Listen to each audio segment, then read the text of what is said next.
Right, everyone. Welcome to part 3 of the Plow Day series we have going here. The last two are getting everything ready, getting all the cultivating and side dressing and planting equipment off of the 140, and getting the 1-point fast hitch on. We got the weights on, got of course, all the correct pins where they need to be, and got the plows all mounted up. Did a little testing there.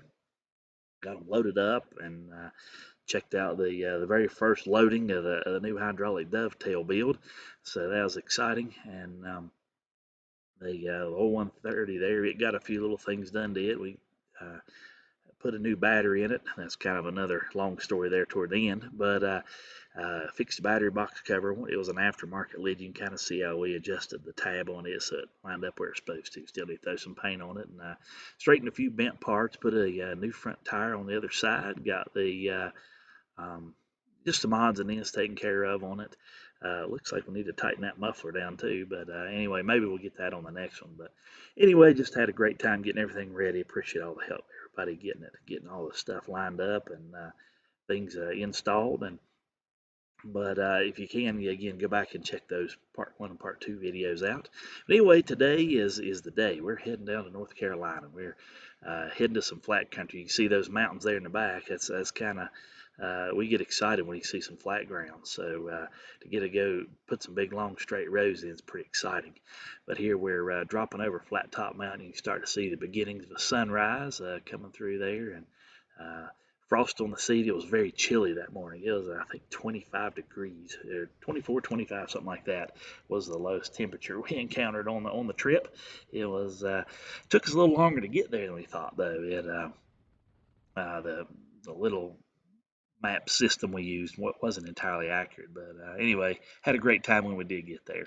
Here we are going through the East River Mountain Tunnel, and this is the dividing line for West Virginia and Virginia on the southern border down there. So anyway, we're getting real excited to this point to get down there, and it's you can kind of start to see the frost melting off the seat there. But anyway, again, just had a wonderful time, and just great to get to meet everybody. Had a wonderful experience down there.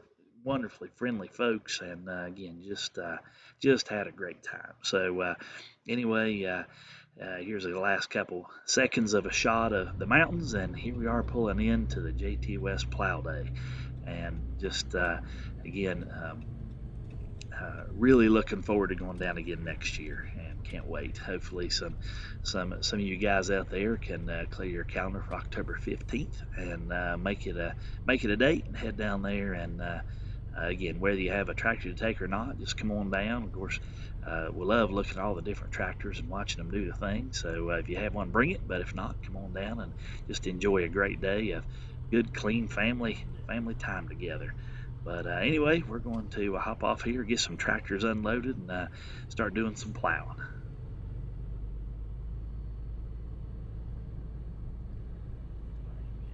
This is Jtwes Plow Day, and I'm Joey. This is Tasha, William, Elliot, Sam, which is Jtwes, and thank y'all so much for coming out today.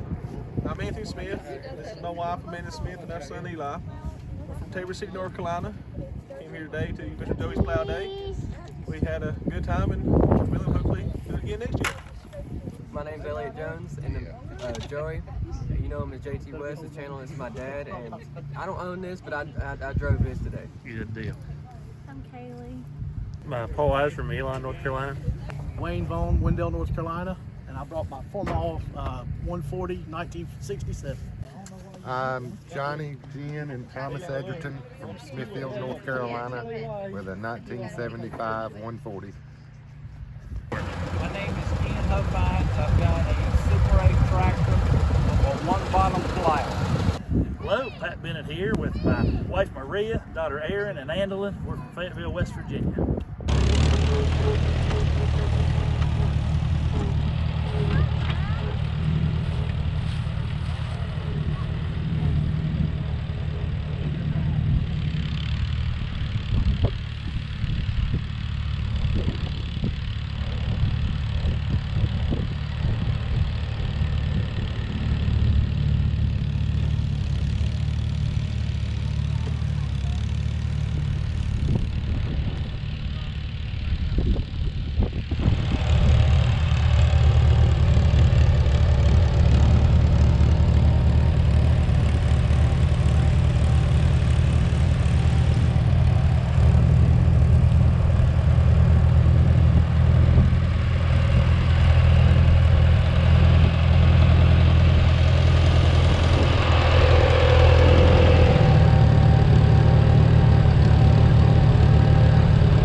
just want to take a quick moment and talk about the 130. I didn't get any footage of it giving us trouble other than a little shot here of the voltmeter. If you check out Joey's video there's a little bit of it getting pulled around there and us trying to get it going, and I'm glad somebody got some on it there. But I wanted to, again, kind of talk about what happened there. It's an odd thing, never had this happen before. When we got there, of course, the tractor wouldn't start. So, again, I appreciate everybody so much, just hopping right in there and helping us get the plow slid off behind it. And nice thing about a 1-point fast hitch, it's easy to unhook. So, anyway, slid it out of the way. We rolled the tractor off of it.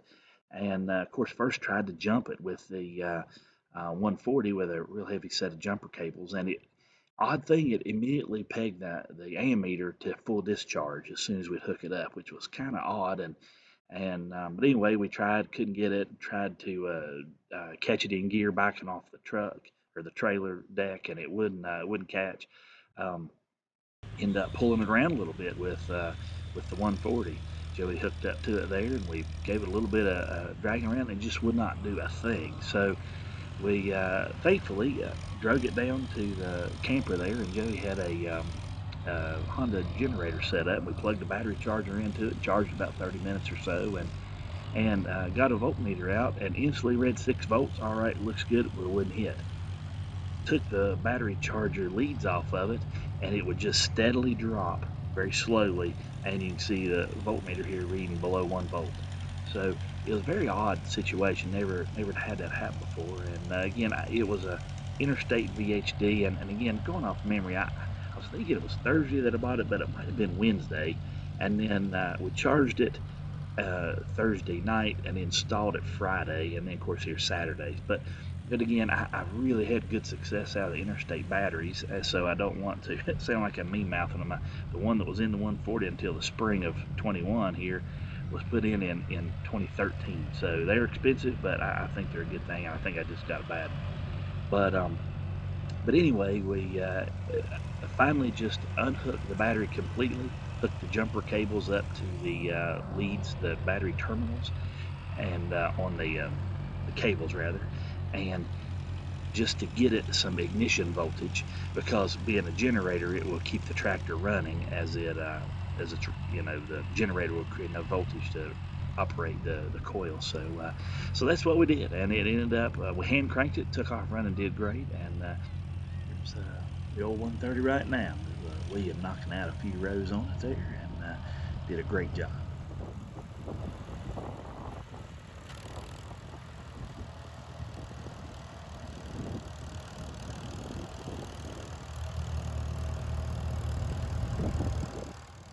There's my youngest there, piloting the old 140 around, and she sure did a good job.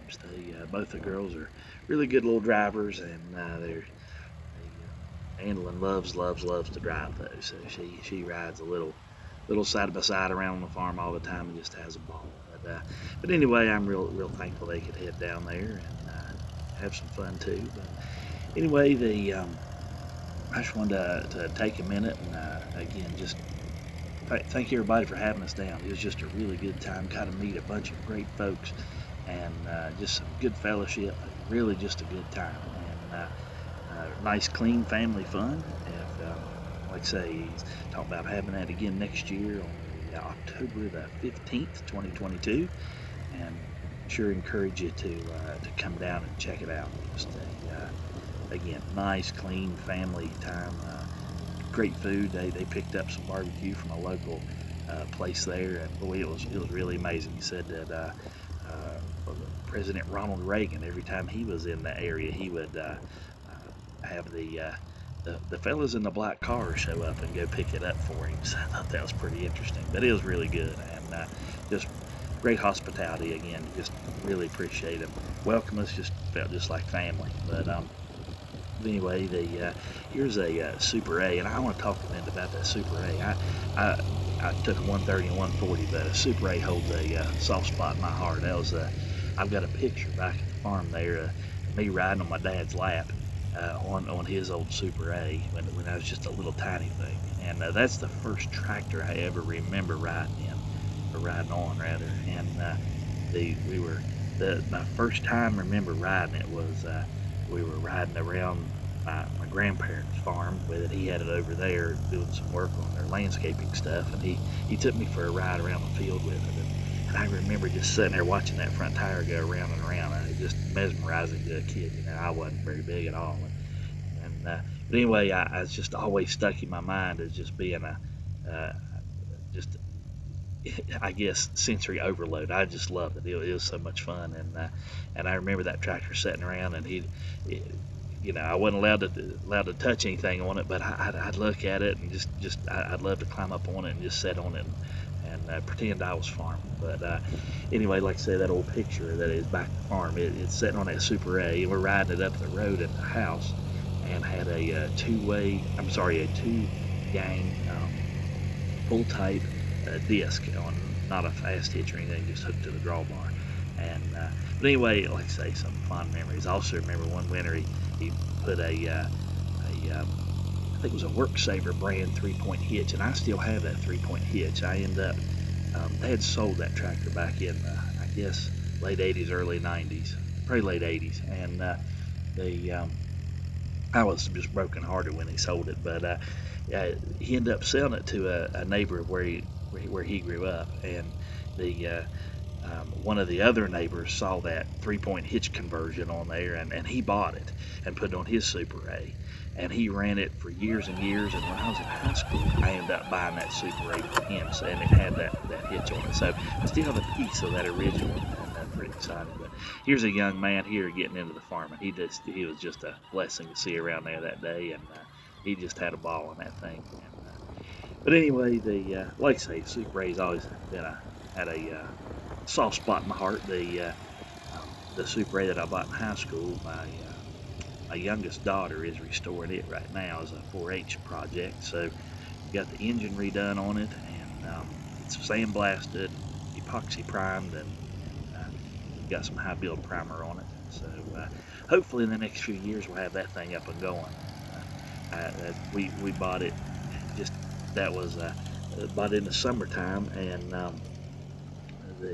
from again the neighbor that bought the hitch from the other neighbor, and we used it to cultivate tobacco with. And back when tobacco was a thing that you could do here in the mountains, but it was a lot of fond memories on those old tractors, and to get to come down here and just have a good time and have the kids make some more memories, just a pile of fun. But anyway, again, just had a ball, and this gentleman rolling up right here, I want to give a special thanks to. He sure did was a huge help in getting that 130 going. He was a real blessing there. Again, hang right in there with me until we got it going. And again, everybody hopped in there, but he stayed right in there, getting it going. But I love seeing these little guys here. You think about the memories they're making today, and just a lot of fun. But anyway, here's the 130 finally running, and it seemed to do a good job the rest of the day, and we loaded up on the trailer there at the end, and it made it. So it was still a success. Really appreciate all the help. These young men, they're the film crew for Jtwes, and boy, they did a great job. They were out there running all day long, getting the right shots right where they need to be. Did a fantastic job.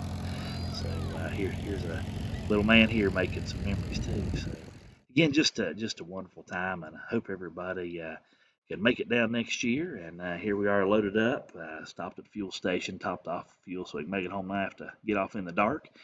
And the old trailer did a great job. I appreciate all the folks helped me get that thing going there, and a lot of work went into these silly things to make it down there, and a lot of folks really did help a bunch. I do appreciate it. But anyway, I'm going to let you go, and again, make sure you come down to the next plow day.